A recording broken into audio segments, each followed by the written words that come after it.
Hi, this is Dr. Sana Hashmi, and this week in my Print Eye on China column, I dug the Chinese discourse on, of course, the most talked about topic, and that is Donald Trump's visit to China. So now the visit has concluded, and the visit marked his first trip in 9 years and his first during his second term. So the visit attracted global attention, but it became a much bigger political spectacle across Chinese social media. It dominated Weibo trends, strategic commentary, online debate at a level that is hardly rarely seen for any other foreign leader's visit on the Chinese internet. And on most Chinese social media platforms and media outlets, topics such as Trump in China, the summit, the outcomes were trending, were being discussed heavily. And much of the discussion and attention also focused on the optics and symbolism and the reception that Trump received in China, including the welcoming ceremony and the handshake moments, they were discussed in greater length on the Chinese internet, with many online users closely analyzing the protocol that was extended to Trump, the visuals, and diplomatic signaling. And in fact, a number of Weibo hashtags about the trip attracted millions and millions of views. And there was this fascination centering on the preparations that were before the visit.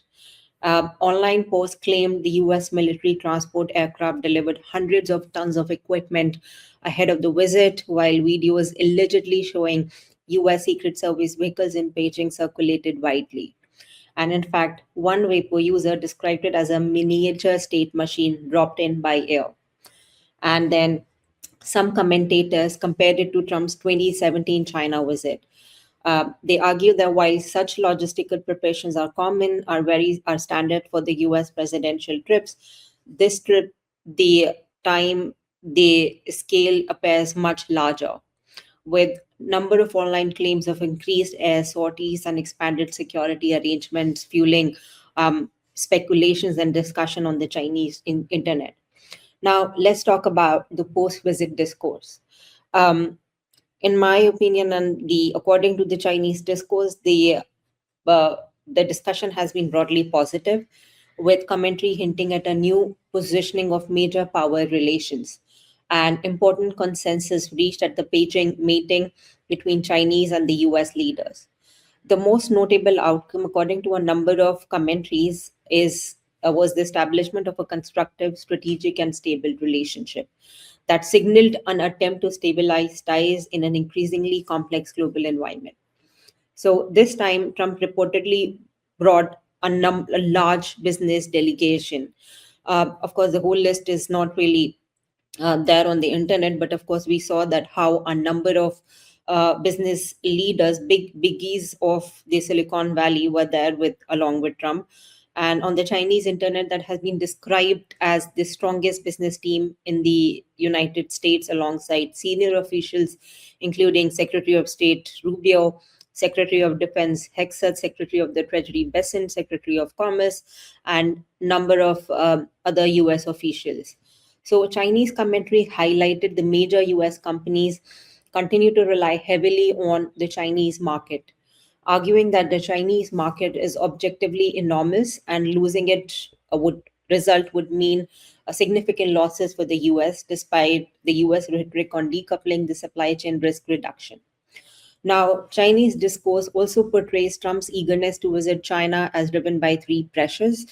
First, of course, the prolonged conflict with Iran is seen as draining US resources without clear strategic gains. And I have written a number of articles on how US attention has been overstretched primarily because of its focus on the war in Iran.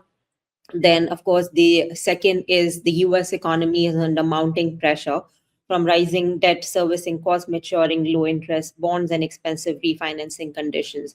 So, that also, according to the Chinese views, limit Washington's room for maneuver. Then, the third factor, the pressure, was the approaching US midterm elections, that is, adding political urgency, with commentators suggesting that Trump is now seeking a diplomatic victory to consolidate his political base as the MAGA movement campaign is losing its essence. And in this context, Liu Shansheng, who's the director of the Economic Research Office at the Chinese Academy of Social Science Institute of American Studies, argued that weak approval ratings and intensified partisan polarization are pushing Trump towards diplomatic wins. Then, more broadly, Chen Kangrong, professor and vice dean of the School of International Relations of the Renmin University of China, he noted that the US China relations are undergoing a major shift over the past 8 years, and that China was once viewed, China was once viewed by the US as a partner, but with shortcomings. But this is now changed, this is shifted, and now being seen as the only strategic competitor. And that reflects a structural hardening of perceptions in Washington. There's also a broad consensus in China that the US China relation remained the world's most consequential set of relationship. And of course, there is a lot of truth in that.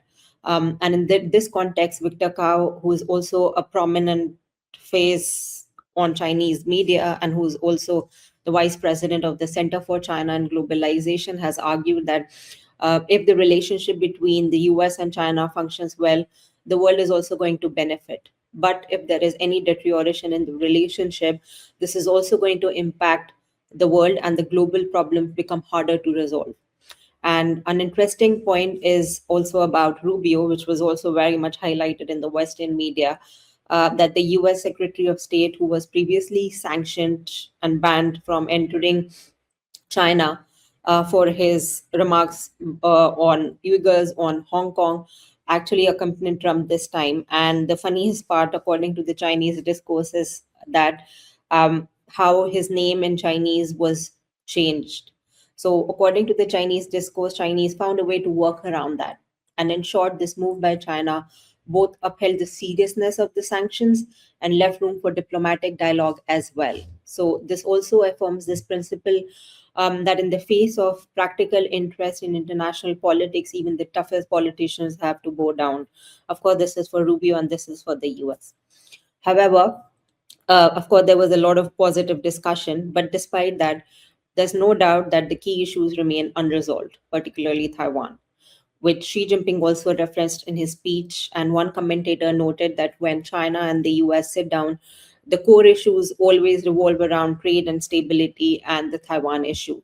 And in fact, the Taiwan question issue is the key bargaining chips that is sandwiched in the middle. So this is also reflective of the broader view that economic independence, interdependence, and security tensions remain tightly interwoven. And then, of course, Iran. On Iran, the Chinese narrative argues that Iran is unfazed by Trump's threat. And the argument is that the US has more to lose from the conflict, from the renewed tensions that keep occurring. And it also highlights China's growing diplomatic role. And the discourse was that regional conflict increasingly intersect with great power diplomacy rather than existing in isolation. And then Washington cannot really resolve the Iran issue without Beijing's influence here.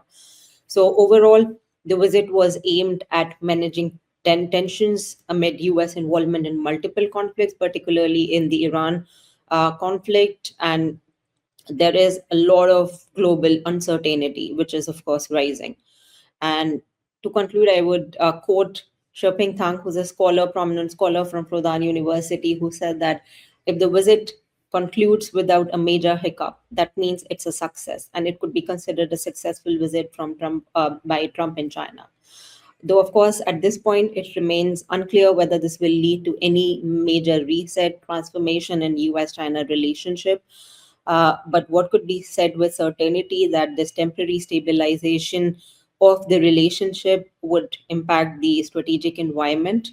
And I think for now, we could say that from both Chinese and the US perspective, the visit was a success. But of course, we have to wait and watch how and for how long the stability remains. Thank you for watching, and I'll see you next week.